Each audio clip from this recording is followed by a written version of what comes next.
हाँ जी दोस्तों, welcome back. एक व्यक्ति की हत्या कर दी जाती है, उसके लाश के 31 टुकड़े कर दिए जाते हैं। दूसरे व्यक्ति को 31 गोलियां मार दी जाती हैं और उसकी लाश को 31 पॉलीथिन में भरकर कहीं ना कहीं दफना दिया जाता है। 31 टुकड़े, 31 गोलियां और 31 पॉलीथिन की ये जो कहानी है अपने आप में बहुत ज़्यादा दिलचस्प कहानी है। हमारे देश में बदले की वैसे तो तमाम सारी कहानियां हैं, लेकिन दोस्तों इस कहानी को जिस इंसान ने भी सुना वो हर व्यक्ति हैरत में पड़ गया। नमस्कार दोस्तों, मैं नीरज शर्मा आज की इस बदले की कहानी को आप तक पहुंचाने के लिए आपको लेकर चलता हूं दिल्ली के कुछ दूर, यानी दिल्ली से कुछ दूर एक शहर जिसका नाम है बुलंदशहर। दिन था 6 मई का। 6 मई को बुलंदशहर में एक व्यक्ति जिसका नाम है डॉक्टर शादाब।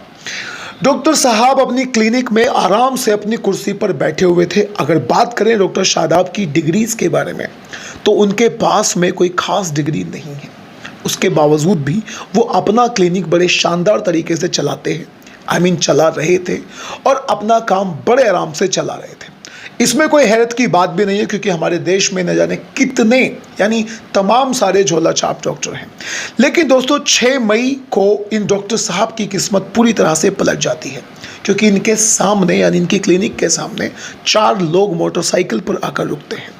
चारों के हाथ में बंदूक थी यानी पिस्टल थे और चारों लोग डॉक्टर साहब पर ताबड़तोड़ गोलियां चलाना शुरू कर देते हैं। आप गोलियां चलाने का अंदाजा इस बात से लगा सकते हैं, यानी इस कदर अंधाधुंध गोलियां चल रही थी कि एक गोली उन चारों में से आपस में ही एक को लग गई थी। आप इस बात से अंदाजा लगा सकते हैं कि डॉक्टर साहब को किस अंदाज में उन लोगों ने मारा। डॉक्टर साहब अपनी कुर्सी पर बैठे हुए थे और देखते ही देखते वो अपनी कुर्सी पर ही मर जाते हैं, यानी उनकी गोली मारकर हत्या कर दी जाती है। पूरी कुर्सी लाल हो गई। उनकी जो क्लिनिक थी उस क्लिनिक में चारों तरफ खून के छींटे लगे हुए थे। आनंद फानन में पुलिस को इन्फॉर्म किया जाता है। पुलिस वहां पहुंच जाती है और दोस्तों पुलिस सबसे पहले डॉक्टर शादाब की लाश को हॉस्पिटल लेकर जाते हैं, जहां उसकी लाश को यानी डेथ तो पहले ही हो गई थी, लेकिन शायद उन्हें लगा होगा कि हॉस्पिटल ले आना एक फॉर्मेलिटी हो सकती है या फिर उसकी जान बच सकती है। लेकिन वहां जाकर उसे मृतक ही डिक्लेयर कर दिया जाता है। Means the doctors declare him brought dead. लेकिन दोस्तों यहाँ पर एक बहुत ज़्यादा चौंकाने वाला खुलासा होता है जब डॉक्टर शादाब का पोस्टमार्टम कर दिया जाता है। डॉक्टर शादाब की पोस्टमार्टम रिपोर्ट में आया था कि डॉक्टर शादाब को पूरी 31 गोलियां मारकर उसकी हत्या की गई है। अगर बात करें किसी इंसान को मारने की तो 2, 3 या 4, 5 गोली में, यानी इंसान तो केवल एक गोली में ही मर जाता है। लेकिन अगर आप किसी को बिल्कुल इंश्योर करना चाहते हो कि ये मरना ही चाहिए तो फिर आप उसे 3, 4 या 5 गोलियां मार सकते हैं। लेकिन पुलिस के दिमाग में कहीं ना कहीं ये बात चल रही थी कि इस इंसान को जो 31 गोलियां मारी गई हैं, या तो ये बहुत ज़्यादा नफरत वाली बात है, यानी मारने वाला मरने वाले से, डॉक्टर शादाब से पूरी तरह से नफरत करता था, या फिर किसी भी अंदाज में वो नहीं चाहता था कि जो डॉक्टर शादाब है वो जैसे तैसे जिंदा रहना चाहिए। अब दोस्तों पुलिस को इस केस को जैसे तैसे सुलझाना था। पुलिस के दिमाग में एक बात ये घर कर गई थी कि आखिर इन 31 गोलियों के पीछे कोई राज है या फिर एक महज इत्तेफाक है। पुलिस अपनी तरफ से पूरी कोशिश करती है, तमाम लोगों से बातचीत करती है, तो पता चलता है कि जो डॉक्टर साहब हैं उनका किसी भी अंदाज में किसी भी व्यक्ति से कोई किसी भी टाइप का कोई लेना देना, झगड़ा, तू मैं, बहसबाजी तक नहीं थी। तमाम सारे जो आजू बाजू में कैमरास थे उन कैमरास को खंगाला जाता है, लेकिन पुलिस को कोई भी क्लू यहां पर नहीं मिलता। इस केस को सुलझाते सुलझाते जो पुलिस है उसके तार जाकर भिड़ जाते हैं हापुड़ में। हापुड़ में पता चलता है कि काशिफ नाम का आदमी है जिसका इस केस से जैसे तैसे कोई ना कोई कनेक्शन हो सकता है। पुलिस सीधे हापुड़ पहुंचती है, हापुड़ से काशिफ को अरेस्ट कर लेती है और उसके बाद काशिफ से बातचीत का जो सिलसिला है वो शुरू होता है। शुरुआत में तो काशिफ पुलिस को पूरी तरह से बहलाने की कोशिश करता है, लेकिन जब पुलिस काशिफ के साथ अपना पुलिसियाई अंदाज दिखाती है तो काशिफ टूट जाता है। और उसके बाद जो कहानी काशिफ पुलिस को सुनाता है, उस कहानी को सुनने के बाद पुलिस खुद अपने आप में एक हैरत में पड़ जाती है। और इस कहानी को पुलिस को सुनाने के लिए जो काशिफ था वो पुलिस को लेकर चलता है 2 महीने पीछे, यानी 18 मार्च को। और वो बताता है कि उसका एक जीजा था, उसके जीजा का नाम था इरफान।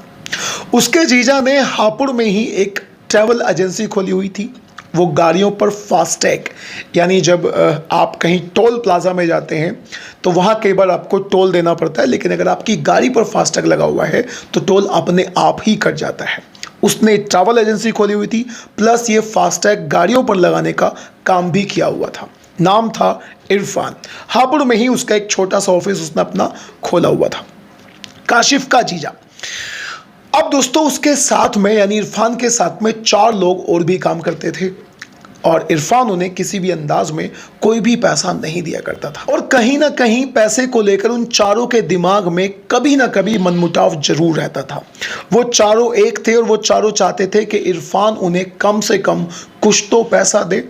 वो लोग इरफान से पैसा मांगते हैं, लेकिन इरफान बार बार उनसे मना कर देता है। तारीख आती है 18 मार्च की। 18 मार्च को जो इरफान था वो दिल्ली जाता है और दिल्ली से 7 लाख रुपए लेकर आता है।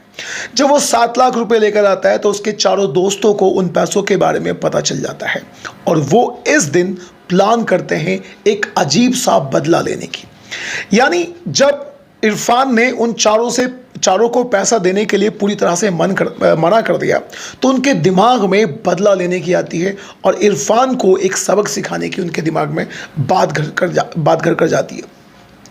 इरफान जब 18 मार्च को दिल्ली से 7 लाख रुपए लेकर आया तो इन लोगों ने इरफान के साथ बैठकर पार्टी करने की एक योजना बनाई। ये लोग शाम को दारू पीते हैं।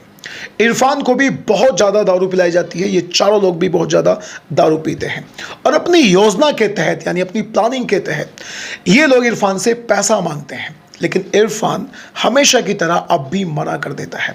और दोस्तों ये लोग इरफान की हत्या कर देते हैं।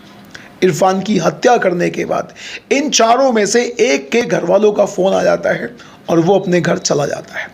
बाकी जो 3 लोग उसके ऑफिस में बचे यानी इरफान के पास बचे, या यूँ कह लीजिए कि इरफान की लाश के पास बचे, उन तीनों लोगों ने इरफान की लाश को काटना शुरू कर दिया और उसकी लाश के पूरे 31 टुकड़े कर दिए जाते हैं।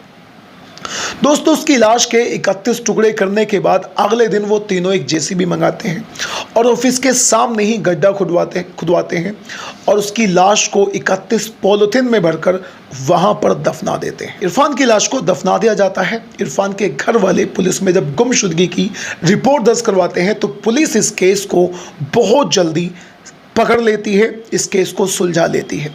इस केस में चारों लोगों को पकड़ा जाता है और वो चारों लोग जेल चले जाते हैं।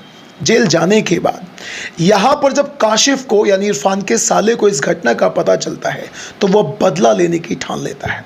वो इसी दिन कसम खा लेता है कि वो अपने जीजा के हत्यारों से 100% बदला लेगा, लेकिन वो चारों के चारों जेल में चले जाते हैं। अब दोस्तों कुछ दिन के बाद में जब वो जेल में थे तो उनमें से एक को बाहर निकालने की जो प्रक्रिया है वो पूरी तरह से चल रही थी। इस बात का पता जब काशिफ को लगता है तो काशिफ फिर अपना दिमाग दौड़ाता है और पता करता है कि उस एक व्यक्ति को यानी मेरे जीजा के हत्यारे को कौन कोशिश कर रहा है जेल से बाहर निकालने की।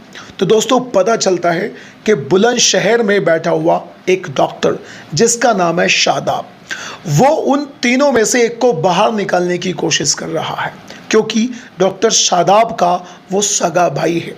और दोस्तों काशिफ यहाँ पर अपने दिमाग में एक प्लान बनाता है और वो प्लान बनाता है कि जिसने मेरे जीजा की हत्या करी वो तो जेल में है, लेकिन उसको जो निकलवाने वाला है यानी जो उसे बाहर निकलवाने की कोशिश कर रहा है, मैं 100% उससे अपने जीजा की मौत का बदला लूँगा। अब दोस्तों यहाँ वो एक प्लानिंग करता है। अपनी प्लानिंग के तहत वो 4 शूटर्स को किराए पर हायर करता है यानी 4 शूटर्स को हायर करता है। उन्हें उनकी मुँह मांगी रकम देता है और उनसे बोलता है कि तुम्हें डॉक्टर शादाब को बुलंदशहर में जाकर मारना है, लेकिन ध्यान रखना कि उसके शरीर में पूरी 31 गोलियां ही जानी चाहिए। और दोस्तों इसी बात का रिजल्ट था कि 6 मई को 4 शूटर्स जाते हैं और डॉक्टर शादाब की 31 गोलियां मारकर हत्या कर देते हैं। इधर डॉक्टर शादाब की 31 गोलियों से हत्या कर दी जाती है तो उसके तार जाकर जुड़ जाते हैं हापुड़ में, क्योंकि वहाँ पर इरफान की भी हत्या करी गई थी और उसके 31 टुकड़े किए गए थे। ये दोस्तों बदले की एक अपने आप में बहुत ज़्यादा चौंकाने वाली कहानी है। अब इस कहानी के बारे में आपकी क्या राय है, आप अपनी राय कमेंट बॉक्स में जरूर दीजिएगा। अब दोस्तों मिलते हैं किसी अगली वीडियो में। Till then bye bye and take care.